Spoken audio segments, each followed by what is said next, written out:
Entonces, ahora que ya ustedes tienen una noción de lo que son las enzimas, lo que es la catálisis biológica, supongo que habrán visto el video de los cofactores, ¿verdad? Y si no lo vieron, háganlo hoy mismo, ¿verdad?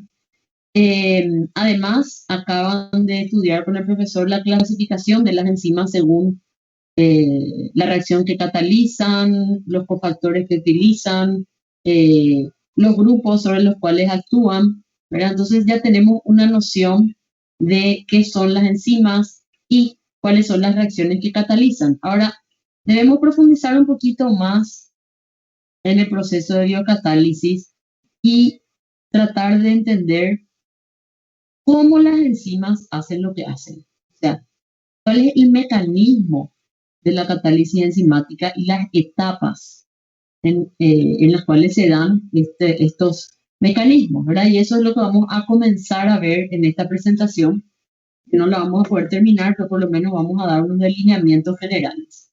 Entonces, la catálisis enzimática puede artificialmente, ¿verdad?, dividirse en etapas, ¿verdad? Y digo artificialmente porque es una división, digamos, con fines didácticos, ¿verdad? Entonces, en una primera etapa se da la unión entre la enzima y el sustrato para formar el complejo enzima-sustrato, es decir, la enzima se va a unir químicamente al sustrato, se forma un complejo enzima-sustrato. Posteriormente, se da la conversión de este complejo enzima-sustrato en complejo enzima-producto y en la etapa final se disocia el complejo enzima-producto, tendría que decir aquí, y el producto se libera. Entonces, a lo largo de esta clase, de esta presentación, vamos a ir estudiando estas diferentes etapas de la catálisis enzimática para comprenderlas con mayor profundidad. Entonces, resumiendo, primeramente la enzima se une al sustrato para formar el complejo enzima-sustrato, luego este se convierte en complejo enzima-producto y finalmente el producto se separa de la enzima. En este diagrama energético de la catálisis enzimática se representa la variación de la energía libre en función al curso de la reacción, de una reacción catalizada por enzima. En realidad, se está representando una misma reacción en la cual un sustrato se convierte en producto en ausencia y en presencia de la enzima correspondiente. El diagrama energético de la reacción no catalizada está representado por la curva que está en rojo y vemos que hay un solo pico, un solo máximo de energía, ¿verdad? Para llegar del sustrato al producto. Y la misma reacción catalizada por la enzima sigue el curso, este curso de la curva que vemos en azul, ¿verdad? Fíjense que tenemos 3 picos de energía. Bueno, vamos a analizar un poquito esto.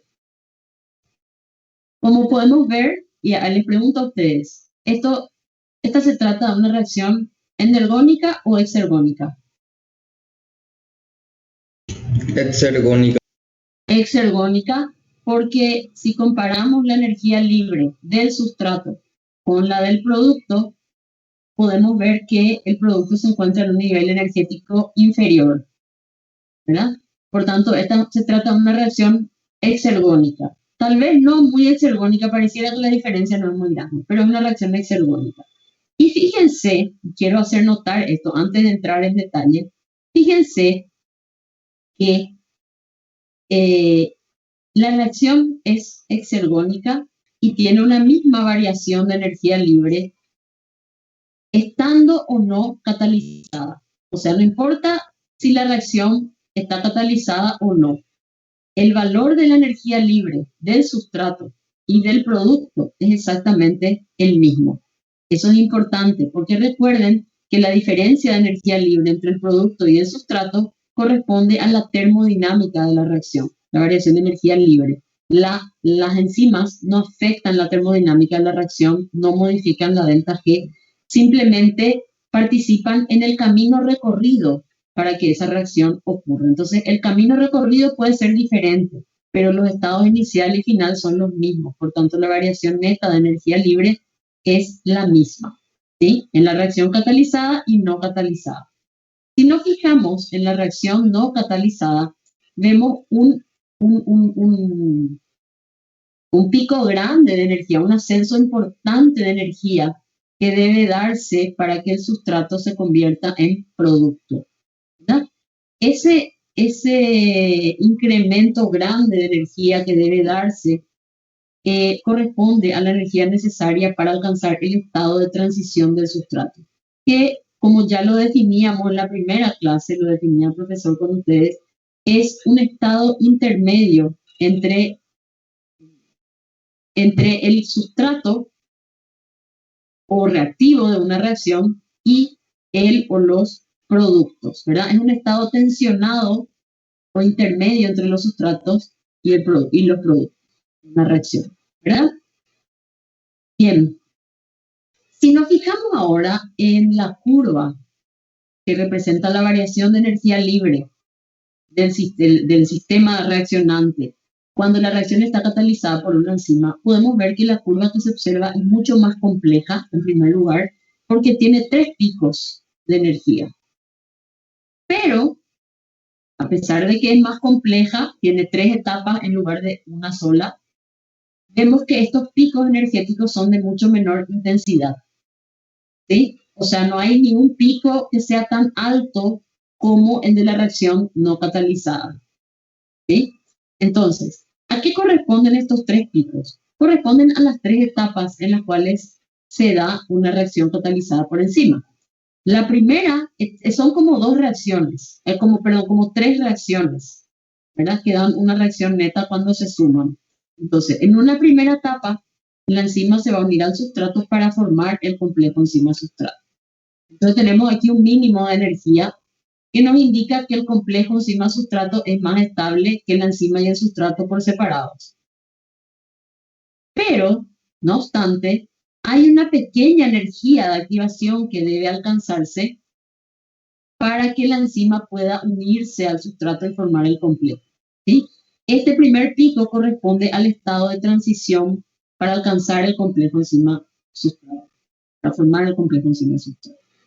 Luego, hay otro pico energético que va del complejo enzima-sustrato al complejo enzima-producto. Representa la energía necesaria para esa segunda etapa, ¿verdad? Que es el estado de transición, o sea, es para alcanzar el estado de transición del complejo enzima-sustrato. Fíjense que el primero es el estado de transición para formar el complejo enzima-sustrato. El segundo es el estado de transición para transformar el sustrato en producto, para pasar de complejo enzima-sustrato a complejo enzima-producto.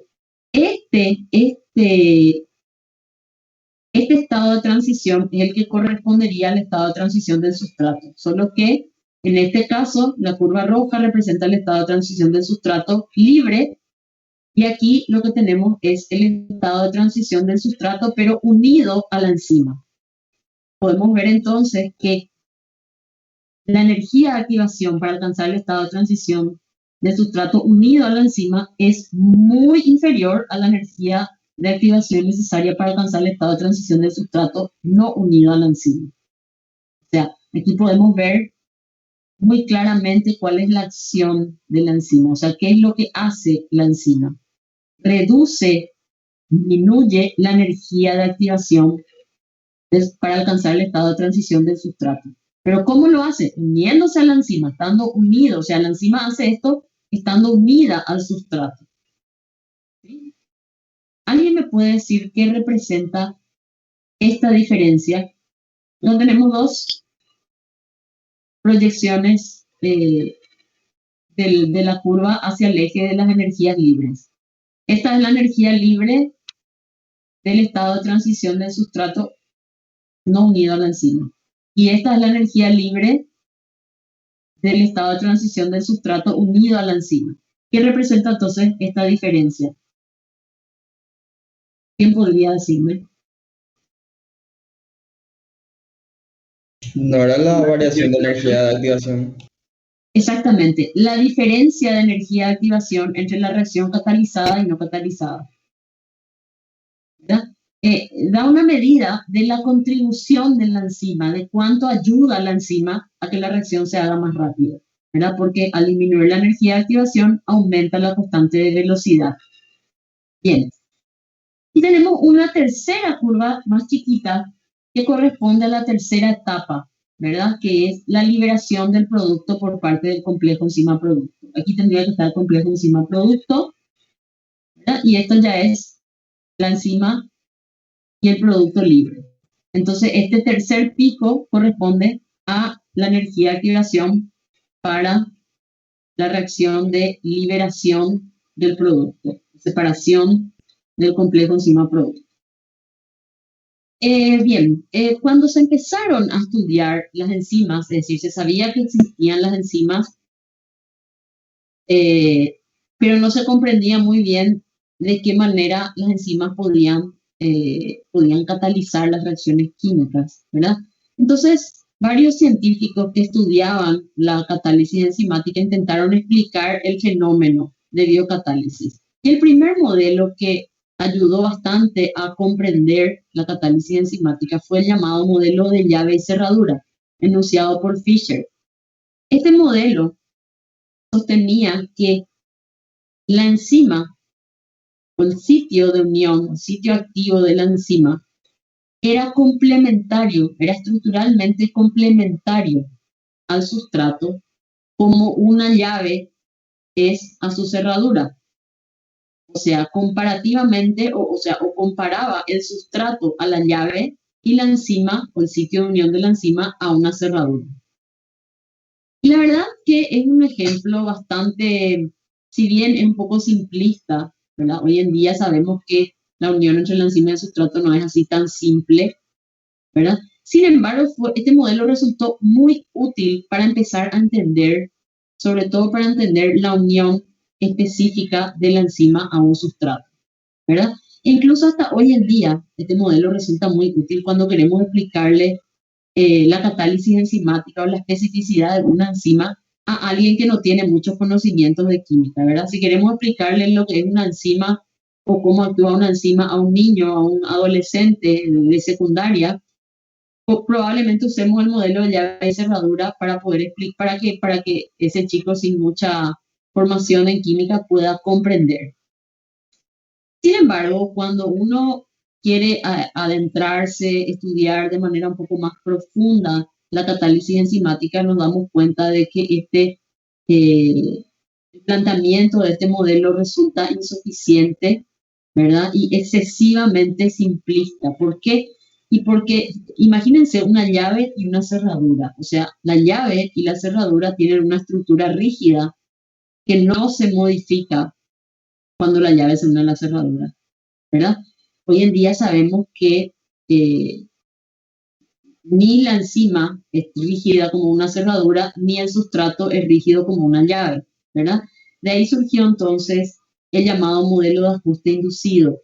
Este modelo sostiene que tanto la enzima como el sustrato sufren cambios conformacionales para poder adecuarse uno al otro. Es decir, el sitio de unión de la enzima, el sitio de unión que está dentro de la enzima, no es perfectamente complementario a la estructura del sustrato, sino que tanto el sustrato como el sitio de unión de la enzima deben modificarse para poder encajar uno con el otro, para poder adecuarse. Si se fijan ustedes, este sería el complejo enzima-sustrato. Fíjense que el sitio de unión de la enzima se modificó y la estructura del sustrato también para poder alcanzar una complementariedad perfecta.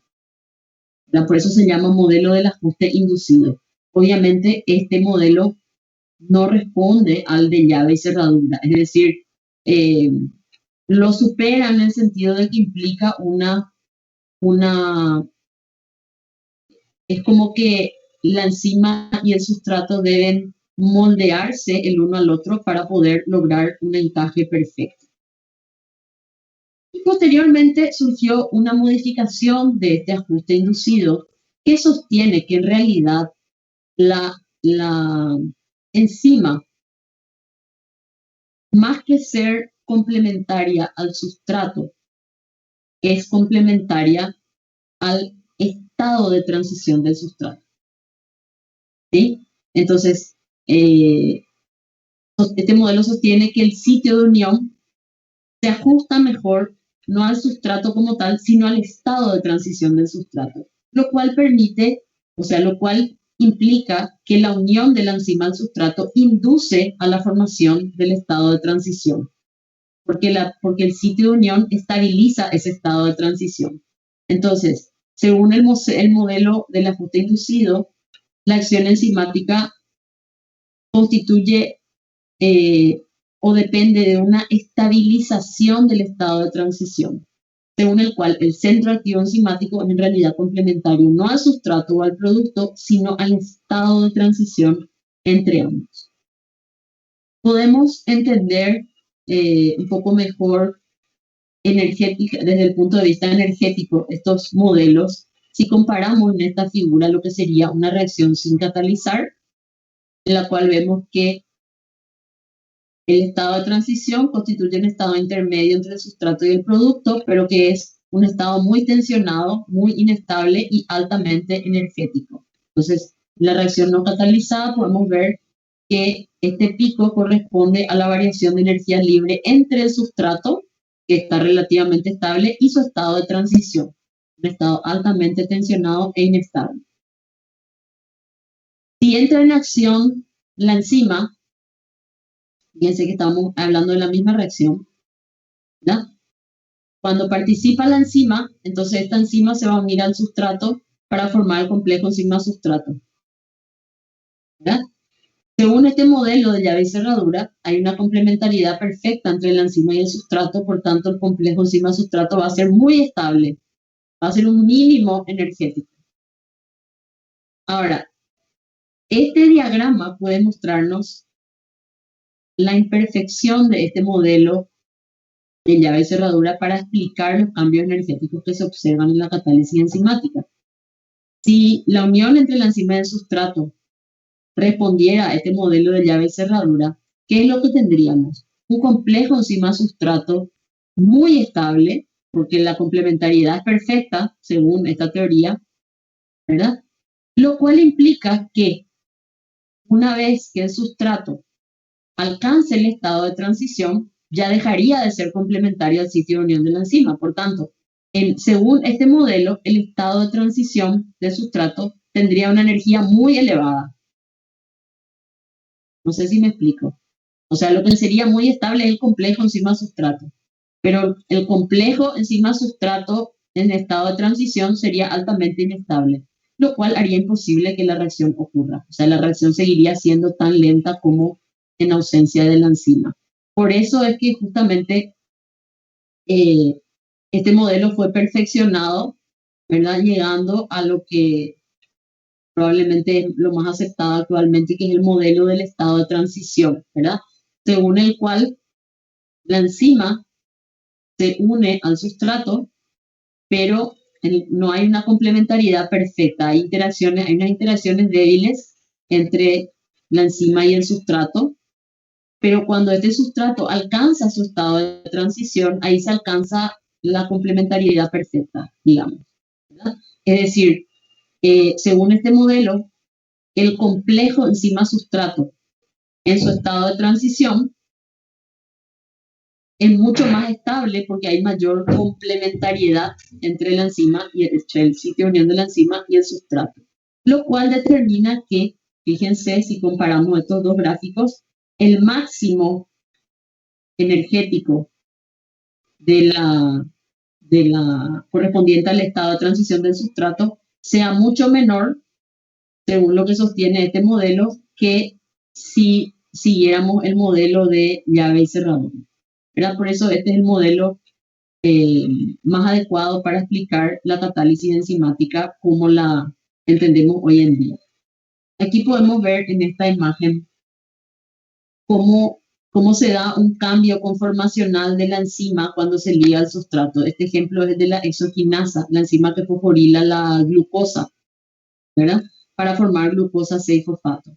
En esta reacción se ve que el OH, uno de los OH de la glucosa, particularmente el OH del carbono 6, lleva a cabo un ataque nucleofílico a un grupo fosforilo del ATP.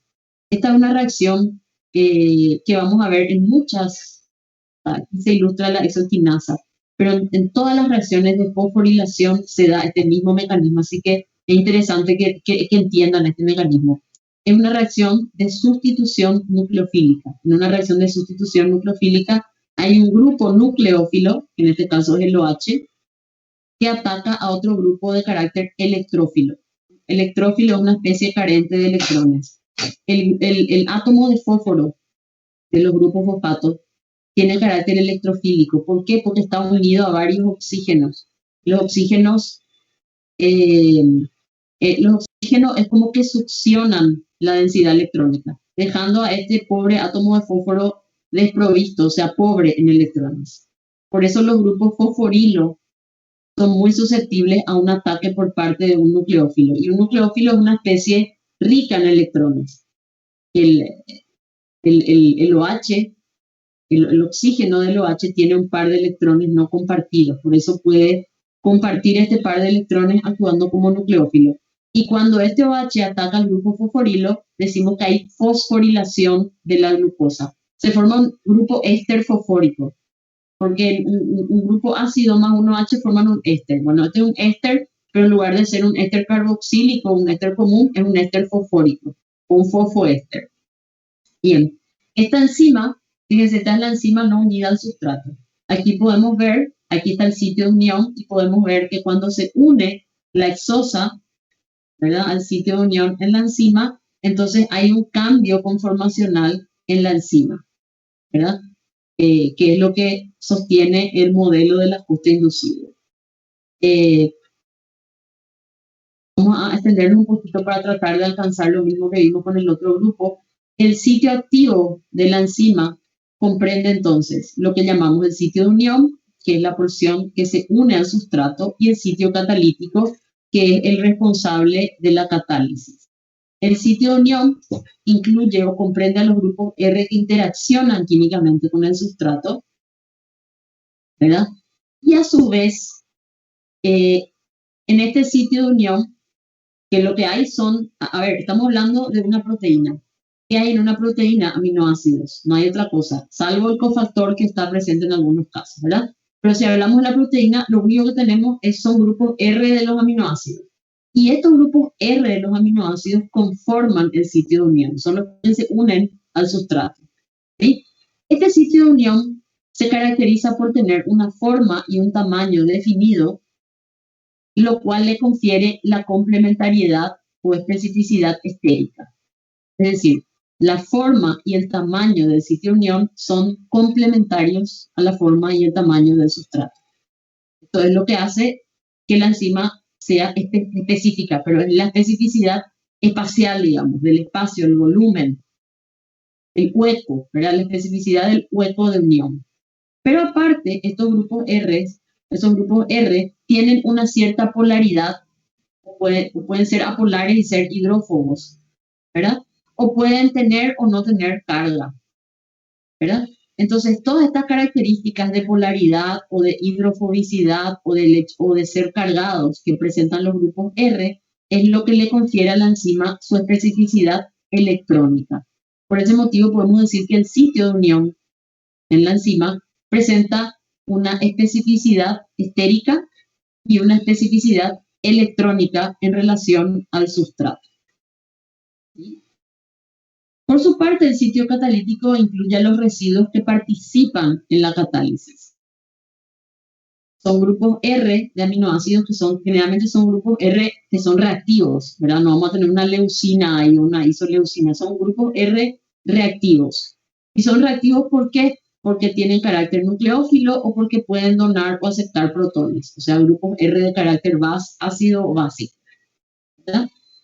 Las características de los grupos R que conforman el sitio catalítico es lo que le da a la enzima un mecanismo catalítico específico.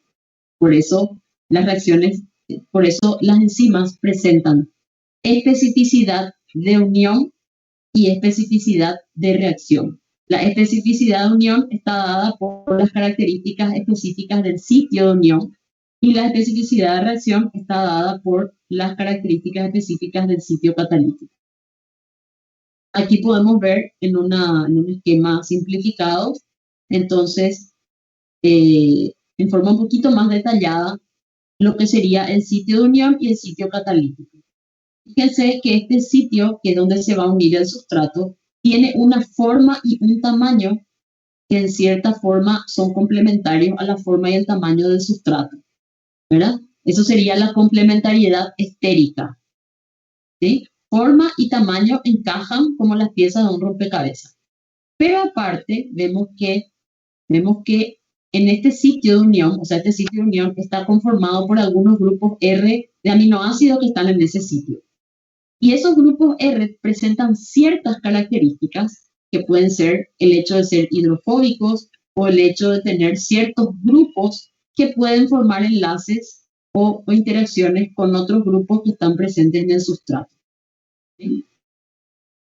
Entonces, la presencia de estos grupos R permiten que el sustrato se una específicamente en esta posición. O sea, no es que encaja nomás por forma y tamaño, sino que además hay una afinidad química entre los grupos R del sitio de unión y el sustrato. Por otra parte, en este mismo, o sea, en un sitio cercano, digamos, se encuentran los grupos R que van a participar de la catálisis. Y a este sitio se denomina sitio catalítico. Podemos ver entonces que en realidad el sitio de unión y el sitio catalítico no son la misma cosa, pero se encuentran siempre muy cercanos uno al otro o incluso se superponen, ¿verdad? Entonces, esto sería el sitio de unión, este sería el sitio catalítico, pero el conjunto conforma el sitio activo de la enzima.